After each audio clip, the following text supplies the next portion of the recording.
Hello दोस्तों, तो कैसे हैं आप लोग। आज की इस वीडियो में हम लोग जानेंगे कि अगर हम लोग डेटा साइंस का प्रोजेक्ट बनाते हैं तो अगर हम लोग उसमें कोई भी मॉडल को ट्रेन करते हैं तो उसे हम लोग कैसे ऑनलाइन डिप्लॉय कर सकते हैं। आज की इस वीडियो में हम लोग यही जानेंगे।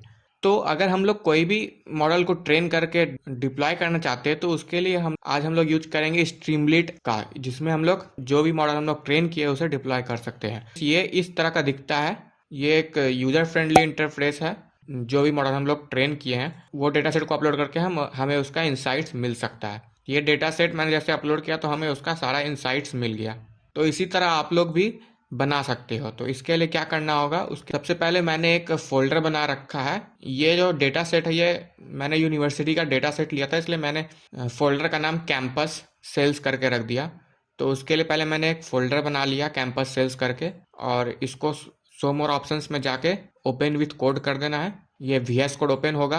तो VS कोड ओपन होने के बाद हमें एक मॉडल्स नाम का फोल्डर बनाना है। मॉडल्स नाम का फोल्डर बनाने के बाद फिर ऐप डॉट पाई बनाना है फाइल, और रिक्वायरमेंट्स डॉट txt और ट्रेन मॉडल डॉट पाई, ये सारे फाइल्स बनाने के बाद ये रिक्वायरमेंट्स डॉट txt में हमें ये सारी चीज़ें इंस्टॉल करना है। मतलब कि ये सारी चीज़ें हम लोग रखे रिक्वायरमेंट्स डॉट txt में, जिससे कि हम लोग को इंस्टॉल भी करना होगा। तो स्ट्रीमलीट है, पांडाज है, नमपाई है, scikit learn, XGBoost, job leave, ये सारी चीज़ों को क्या करना है, सबसे पहले हमें इंस्टॉल करना है। तो उसके लिए क्या करेंगे, टर्मिनल पे जाना है, न्यू टर्मिनल, और यहाँ पे क्या लिखेंगे, पिप इंस्टॉल। और ये जो जितने भी चीज़ें हैं इन्हें यहाँ से कॉपी करके यहाँ पे क्या करना है, पेस्ट कर देना है। पिप इंस्टॉल लिखने के बाद ये सारी चीज़ों को अगर आप लोग पेस्ट कर दोगे और जैसे ही इंटर दबाओगे तो वो क्या होगा, सारा जो लाइब्रेरीज है वो क्या होगा, इंस्टॉल होने लगेगा।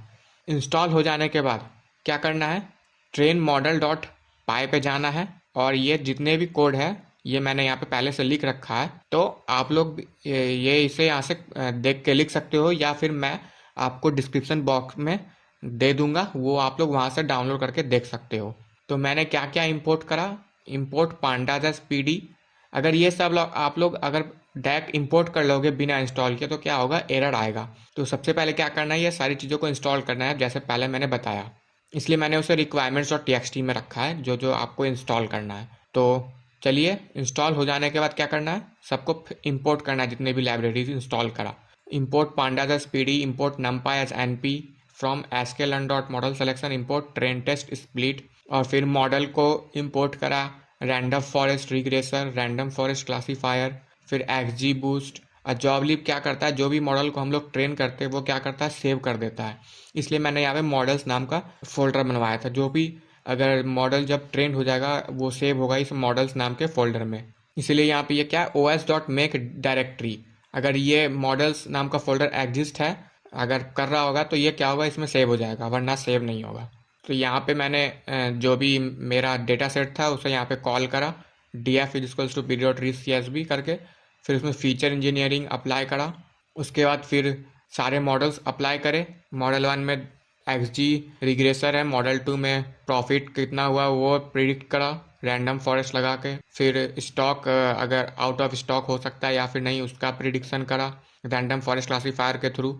ये सारा कुछ हो जाने के बाद ये क्या करेगा, जॉबलिब उसे सेव कर देगा मॉडल्स फोल्डर में।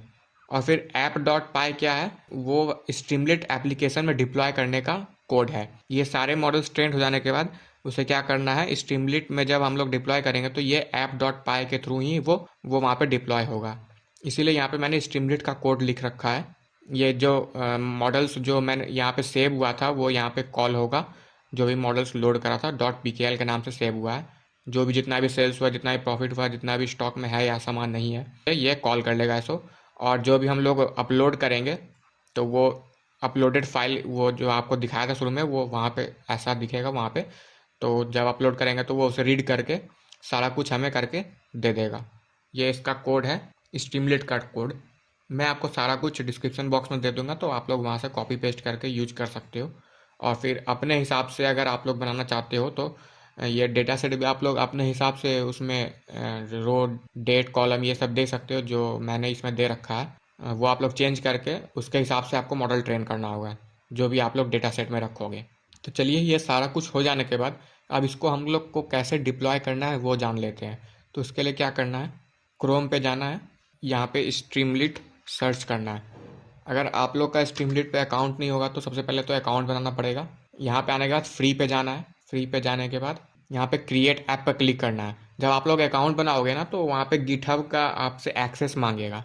वो जब गिटहब से लिंक हो जाएगा तभी वो आपका स्ट्रीमलीट काम करेगा, क्योंकि ये डायरेक्ट गिटहब से ही लेता है जो भी प्रोजेक्ट लेता है। तो यहाँ पे सब क्रिएट ऐप पर क्लिक करना है, फिर डिप्लॉय नाउ। ये यहाँ से आपको रेपोजिटरी सेलेक्ट कर लेना है जो भी गिटहब पे आपने किया होगा। तो मैंने कैंपस एआई के नाम से कर रखा है पहले से ही। जैसे ही आप लोग इसे चूज़ करोगे ना तो ये ऑटोमेटिक डिटेक्ट कर लेगा। लेकिन वो जो स्ट्रीमलीट का जो था वो मेरा ऐप डॉट पाई करके था, स्ट्रीमलीट ऐप डॉट पाई नहीं था। उसके बाद इसे सेलेक्ट करने के बाद यहाँ पे डिप्लॉय पे क्लिक कर देना है। जैसे ही आप लोग डिप्लॉय पे क्लिक करोगे तो वो डिप्लॉय हो जाएगा। तो मैंने पहले से ही डिप्लॉय करके रखा है, वो यहाँ पे आप लोग देख सकते हो। ये देखिए कैंपस एआई, ये जो मैंने यहाँ पे दिखाया था ये वही है, सेम टू सेम। तो इसे मैं रिफ्रेश करता हूँ। यहाँ पे ब्रॉस फाइल करना है, ये इसे सेलेक्ट कर लूँगा CSV फाइल को। तो जैसे ही ये अपलोड हुआ ये देखिए हमें सारा कुछ निकाल कर दे दिया, कितना सेल्स हुआ, कितना प्रॉफिट हुआ, कितना आइटम आउट ऑफ स्टॉक है, ये जीरो बता रहा है। तो आप लोग डेटा सेट को अपने हिसाब से चेंज करके पता कर सकते हो। ये हमें बता भी रहा है कि इसने कौन सा प्रोडक्ट ज़्यादा हमें प्रॉफिट दिया है। सबसे ज़्यादा तो नोटबुक सबसे ज़्यादा सेल हुआ है, उसके बाद बर्गर, उसके बाद सैंडविच, उसके बाद कोल्ड ड्रिंक्स, उसके बाद कॉफ़ी। उसी हिसाब से प्रोडक्ट के हिसाब से हमें सेल्स बता रहा है। तो आज की वीडियो में इतना ही। Thanks for watching this video.